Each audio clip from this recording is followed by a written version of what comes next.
Assalamualaikum warahmatullahi wabarakatuh. A'udzu billahi minasy syaithanir rajim. Bismillahirrahmanirrahim. Alhamdulillahi rabbil alamin. Wassalatu wassalamu ala asyrafil anbiya'i wal mursalin wa ala alihi wa sahbihi ajma'in. Allahumma salli ala sayyidina Muhammadin wa ala alihi wa sahbihi ajma'in. Amma ba'du. Alhamdulillah, pertama sekali kita merafakkan setinggi-tinggi kesyukuran kita kehadrat Allah Subhanahu wa taala. Kerana kita masih lagi diberi kesempatan, diberi kelapangan masa, diberikan kesihatan yang baik untuk kita meneruskan kehidupan kita, mengabdikan diri kita kepada Allah Subhanahu wa taala. Seindah-indah kehidupan kita di atas dunia ini bila mana kita dapat memperhambakan diri kita kepada Allah Subhanahu wa taala. Bila mana kita dapat mengabdikan diri kita sungguh-sungguh kehadrat Allah Subhanahu wa taala. Ini satu keindahan, satu kemanisan iman, ya, bila mana kita dapat memperhambakan diri kita pada Allah Subhanahu wa taala. Mudah-mudahan kita doalah sentiasa supaya kita diberi keimanan yang cukup kuat, keyakinan kepada Allah, kebergantungan kita kepada Allah, ketaatan kita kepada Allah, ketakwaan kita kepada Allah Subhanahu wa taala, insya-Allah. Sidang penonton yang dirahmati Allah Subhanahu wa taala sekalian, kita masih lagi berada dalam bulan Zulhijjah. Khususnya kita masih lagi berada pada hari-hari tasyrik, hari yang mana disunatkan, ya, untuk melakukan ibadah korban. Mudah-mudahan Allah Subhanahu wa taala menerima segala amal ibadat kita, khususnya ibadah korban yang dilakukan dalam tempoh ini. Sudah penonton yang dirahmati Allah Subhanahu wa taala sekalian, ibadat korban ini merupakan satu ibadat sunat yang sangat disukai oleh Allah Subhanahu wa taala. Ya, ibadat korban yang dilakukan oleh tuan-tuan, yang dilakukan oleh orang Islam seluruhnya yang melakukan ibadat korban, khususnya pada tahun ini, ia adalah merupakan satu amalan yang sangat Allah Taala suka. Di mana Rasulullah sallallahu alaihi wasallam bersabda dalam hadisnya yang berbunyi, ma amila adamiyun min amalin yauman nahri ahabba ila Allahi min ihraqid dam. Artinya, tidak ada amal keturunan anak Adam, ya, tidak ada amal keturunan anak Adam ini yang lebih disukai oleh Allah Subhanahu wa taala pada hari Aidil-Adha ini selain daripada menyembelih korban. Jadi beruntung sangat. Sangat beruntung bagi mereka-mereka yang dapat melaksanakan ibadah korban dan berusaha bersungguh-sungguh untuk melaksanakan ibadah korban, kerana ia merupakan satu amalan yang amat digalakkan. Setiap kali kedatangan ataupun setiap kali kita berada dalam bulan Zulhijjah, khususnya pada hari-hari tasyrik ini, ada orang berusaha sungguh-sungguh, ya, kumpul duit, sejak, ya, kumpul duit tiap-tiap bulan, umpamanya RM50 sebulan, ya, supaya dalam tempoh setahun dapat untuk mengerjakan ataupun melakukan ibadah korban ini. Ya, ayolah kita ambil kesempatan bagi masa yang masih ada ini untuk, ya, melaksanakan dan menyempurnakan ibadah korban ini. Jadi di sana bila sebut ia adalah merupakan satu ibadat yang Allah Ta'ala suka, sudah tentulah di sana ada hikmah dia, ya, ada hikmah. Kalau salat ada hikmah dia, puasa ada hikmahnya, zakat ada hikmahnya, haji ada hikmahnya. Begitulah juga ibadah korban ini. ibadah korban juga ada beberapa hikmah yang sangat besar. Antaranya lah, ya, saya nak sebutkan beberapa hikmah pada hari ini. Beberapa hikmah ibadat korban, ya. Antaranya, yang pertama sekali, sebagai tanda taat kita, sebagai tanda ketaatan kita ni sebagai seorang hamba kepada Allah Subhanahu Wa Taala.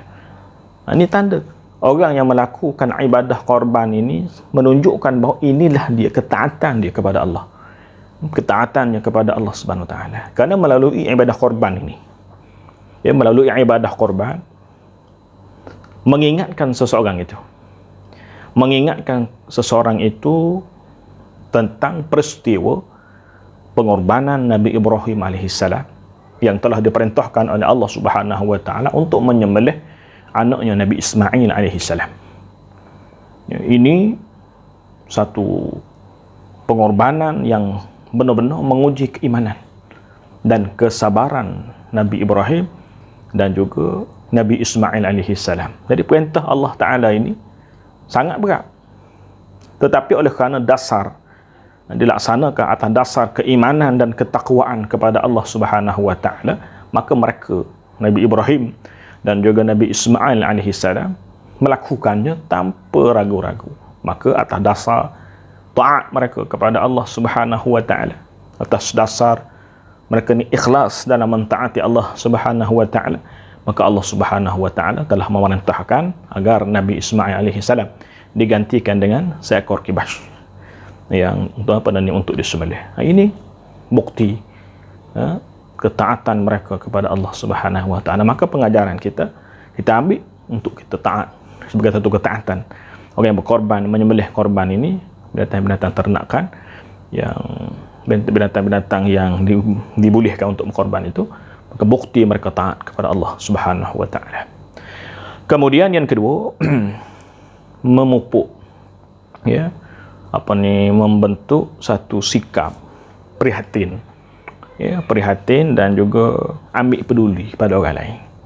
Ya, salah satu daripada hikmah pelaksanaan ibadat korban ini supaya dapat kita pupuk, dapat kita bentuk dalam diri kita sikap prihatin dan peduli pada orang ramai, peduli pada orang lain, khususnya pada mereka yang memerlukan.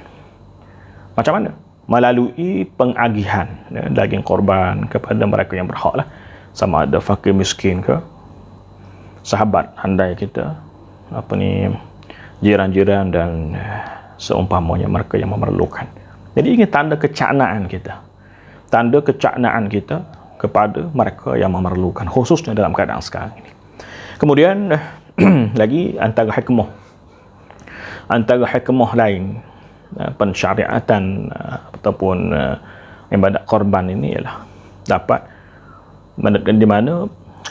dapat mendidik diri kita untuk bersikap sabar. Ya, antara hikmah lain supaya dapat bentuk dan didik diri kita ni supaya bersikap sabar terhadap apa jua ujian daripada Allah Subhanahu Wa Ta'ala. Mengambil iktibar daripada kisah ataupun peristiwa pengorbanan Nabi Ibrahim alaihissalam dan juga Nabi Ismail alaihissalam. Bila mana kita hadam betul, kita fahami betul-betul kisah pengorbanan ini, bila mana kita penghayatan kita sepenuhnya berkenaan dengan kisah pengorbanan mereka berdua, maka insya-Allah dapat bentuk didik diri kita ni jadi orang yang sabar. Bagaimana Nabi Ibrahim sabar berhadapan dengan ujian itu, bagaimana Hajar sabar bila mana ditinggalkan di sisi Baitullah, dan Ismail, bagaimana mereka sabar berhadapan dengan ujian ini. Bagi kita yang betul mengambil penghayatan, insya-Allah dapat pupuk dalam diri kita sabar dalam menempuh berbagai ujian. Kerana hidup kita ni ujian sebenarnya. Hidup kita ni penuh dengan ujian. Masing-masing ada ujian masing-masing. Penuh dengan ujian. Tak boleh lagi. Ada orang diuji dengan kesakitan. Ada orang diuji dengan kesusahan. Ada orang diuji dengan kesedihan. Ada orang diuji dengan penyakit, macam-macam. Jadi ujian ini terpaksa kena kita hadap, tapi kena ada dalam diri kita sifat sabar.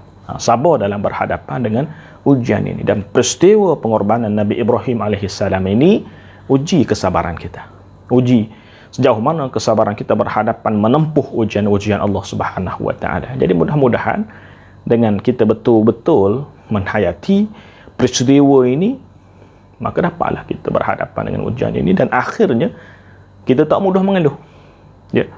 Bila mana kita ada sabar, tawakal, serah pada Allah, berusaha, maka insya-Allah kita tak jadi orang yang mudah mengeluh. Sebaliknya diganti dengan sikap redha.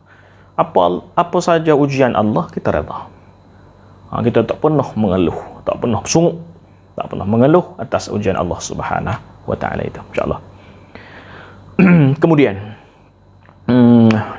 antara hikmah lain, ya, antara hikmah daripada pelaksanaan ibadah korban ini juga ialah dapat buang kikih sifat tamak.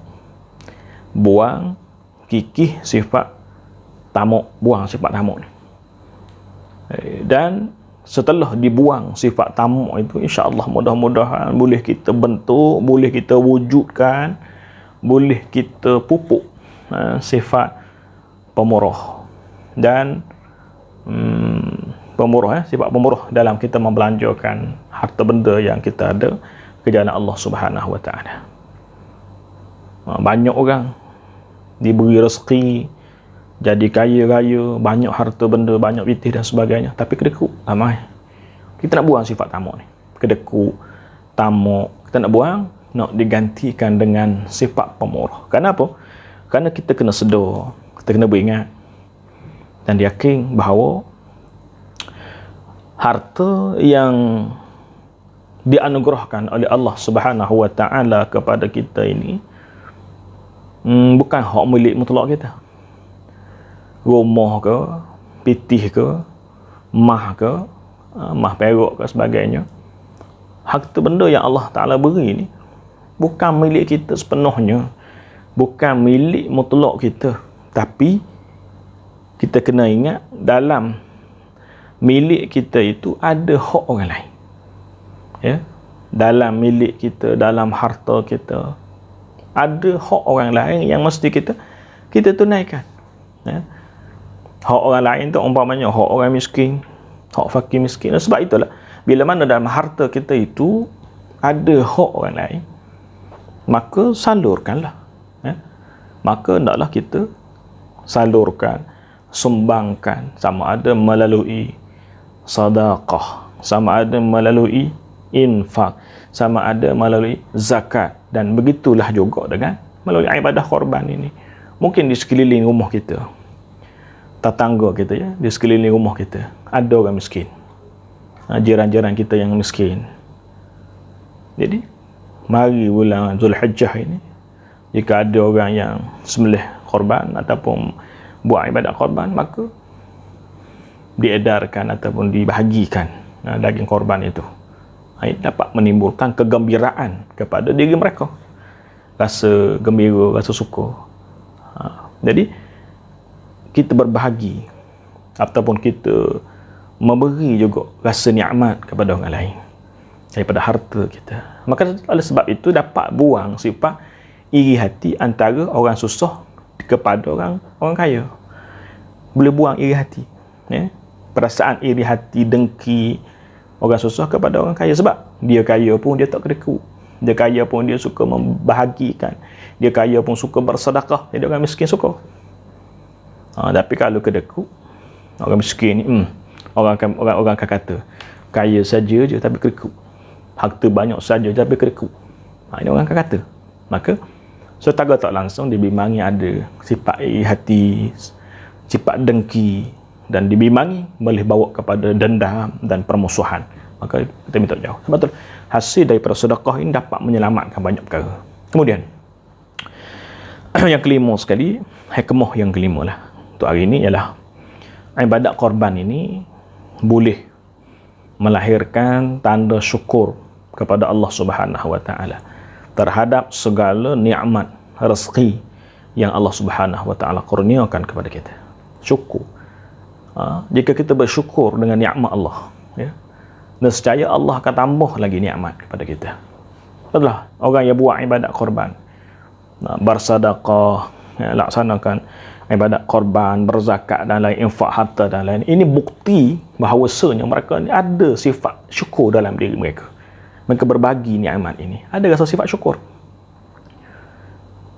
Syukur ini bukan nanti banyak. Syukur ni dalam apa keadaan. Setengah orang dia nak bersyukur bila mana dia boleh banyak dulu. Bila boleh pitih banyak, bila mana perniagaan dia betul-betul maju sungguh-sungguh, bila mana pitih banyak dalam bank, baru nak bersyukur. Bukan. Kita bersyukur ni, apa keadaan kita bersyukur. Boleh sikit pun kita bersyukur, boleh banyak pun kita bersyukur. Dan syukur sikit dengan banyak ni sama saja. Sentiasa penuh kesyukuran kita. Jadi sebagai tanda syukur kita di atas nikmat yang Allah Ta'ala kurniakan pada kita, setahun sekali berkorban, buat ibadat korban, bersedekah dan seumpamanya. Jadi ini sebagai bukti, sebagai tanda orang yang bersyukur kepada Allah Subhanahu Wa Ta'ala. Jadi marilah sama-sama, ya, kita melaksanakan ibadat korban dengan baki masa yang ada ini, dengan kelebihan rezeki yang Allah Ta'ala kurniakan kepada kita. Semoga dengan ibadat korban dan amal kebajikan yang kita buat di atas dasar keikhlasan, ya, dan juga ketakwaan kepada Allah Subhanahu Wa Ta'ala diterima dan juga dapat pahala yang berlipat kali ganda lah.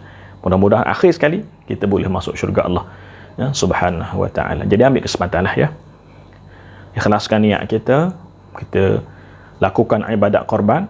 Mudah-mudahan kita semua akan mendapat kelebihan dan fadilat berkorban itu. Jadi itulah sedikit sebanyak berkenaan dengan kelebihan ataupun hikmah daripada korban yang dilakukan khususnya dalam bulan Zulhijjah ini, khususnya lagi dalam hari-hari tasyrik ini. Mudah-mudahan kita semua mendapat keampunan dan diredai oleh Allah. Aku qauli hadza wa astaghfirullahal azim li wa lakum. Assalamualaikum warahmatullahi wabarakatuh.